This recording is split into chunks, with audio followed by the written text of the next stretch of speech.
Allah'ın lafı söyler. Hani sade İsus Hristos, sade O Allah'ın oğlu kurtarır bizim günahlarımızı da verir bize diveç padişahlık göklerde. Başka biricik. Şimdi sadece bu fikir çok zorluk varınca yapsın. Adama kim ister olmak Hristiyan?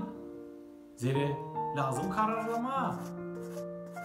Kimin ardına ben gideceğim? Sade Hristos mu kurtaracağım Allah? Sade onun lafı mı doğru? O başka kıyatlarda, başka insanlarda, başka filozofyalarda, başka inanlar onlar da mı doğru?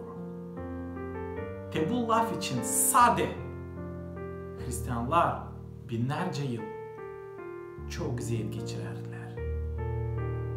Eski Roma vakitlerinde vardı binden Allah onlarda. Onlar inanardılar onlara. Ama sadece Hristos'a istemediler inanma. Diri hem halis Allah'a. İmparatora, padişaha onlar dua ederdiler nice Allah'a. Ama Hristiyanlar ona dua etmediler. Zira var bir diri Allah'a sadece. İsus Hristos. Bu iş için Hristiyanlar çok zorluk geçirdiler. Bu iş için onlara derdiler radikal. Zira onlar inanardılar ki same İsus Hristos var kurtarıcı.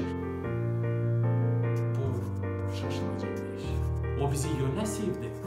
Hani geldi aramıza Allah oldu adam gibi. Hristos olarak gezdi bizim aramızda. Eski İsrail vaktinde. O öldü kruçada bizim günahlarımız için. Aldı bizim günahlarımızı, bizim prost işlerimizi, hem fikirlerimizi kendi sırtına da öldü bizim için kruçada. Da dirildi 3. günü. Bu Hristiyanlığın hem baş fikri